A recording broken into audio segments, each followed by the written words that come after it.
Liz Truss will unveil her plan to tackle soaring energy bills later this morning in a bid to curb the deepening cost of living crisis. They say, Susanna, that a week is a long time in politics. Our next guest on Tuesday was Chief Secretary to the Treasury. Not anymore. No, because he's become Levelling Up and Housing Secretary. He's one of the survivors. Simon Clarke joins us now.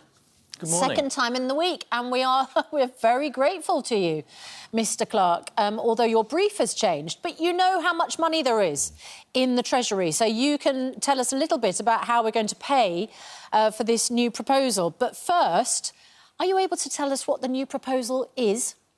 I'm afraid I can't preempt the announcement that the Prime Minister is going to make later this morning. But what I can say is obviously that this is a major intervention designed to reassure households and businesses that the help that they need, that the clarity that they need about the rising cost of energy is coming. And we are determined that the solution that the Prime Minister unveils today will provide certainty not just for a few weeks or a few months, but for the medium term about how we're going to deal with this unprecedented situation. We need to understand Vladimir Putin has weaponized energy to try and break the resolve of the West to stand behind democracy in Ukraine. We're not going to let him win. We're certainly not going to let our economy go to the wall either, and that's why we're taking the bold and decisive action that we are today. Just last month, you said that it was odd. You felt it was odd that high earners were getting help with their bills, referring to the £400 that everyone's getting off their bills. You can't tell us what the detail is, but can you tell us whether it's going to be a more targeted approach from the Prime Minister with regards to helping those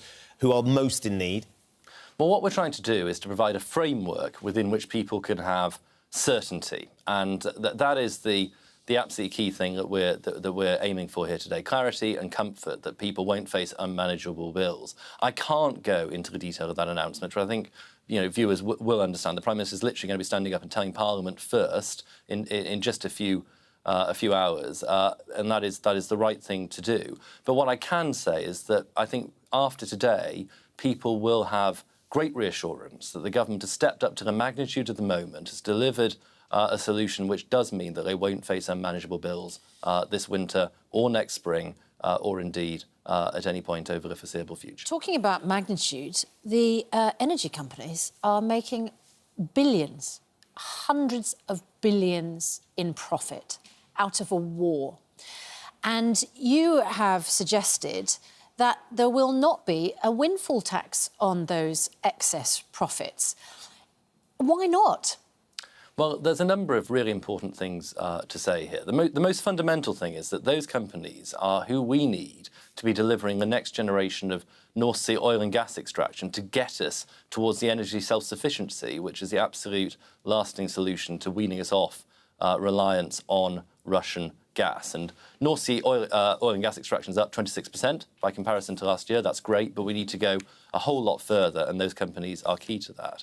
The second thing to say is that these companies already pay a huge amount in tax. So they pay 40p in the pound corporation tax compared to 19p in the pound, which is the main rate for other companies. And that's before you factor in the windfall tax we already introduced earlier this year to incentivise that we've extraction. heard, though, Mr. Clarke, So they are paying a huge amount of yes, tax. You're absolutely right. But they have made unprecedented profits because of this war.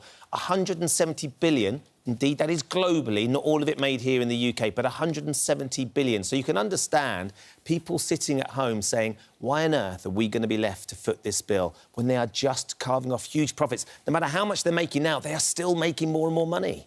Well, if these companies are making huge profits, they're also paying huge amounts in tax to the exchequer, and that is the other thing to say. If you're getting well over 40% of these profits back in tax, that is a huge contribution to the exchequer. But fundamentally, we need to take on the narrative which the Labour Party will always push, which is that the solution to every problem is to tax, tax, tax. Yeah, We've got Mr. to invest. Clarke, if we don't tax the profits, who are we going to end up taxing? It's going to be our children and grandchildren who are going to have to pay more tax to pay off the bill that's going to come to them in the form of borrowing. What we need to do is get the investment and the growth that we need to deliver energy sufficiency in this country so that we are never again in a situation where we are so dependent on energy from overseas. Without a doubt, the profits are definitely growing. Can I just... There's one specific example I want to put to you, because our hearts broke this morning when we heard that a children's hospice a charity which is treated for energy purposes,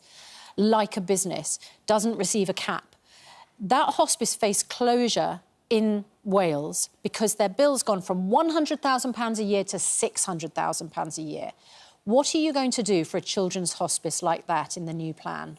Well, again, I can't preempt the announcement, but it is the case that this is a package of measures designed to cover both households and businesses, and so this isn't restricted simply to households. It's a package of measures designed to embrace the whole economy, because whether it be a great cause like that hospice in Wales, or whether it be hundreds of thousands, millions potentially of British businesses, there are massive bill increases coming round the corner unless we act, and we're determined to do so. OK. Simon Clarke, thank you for joining us this morning. Thank you.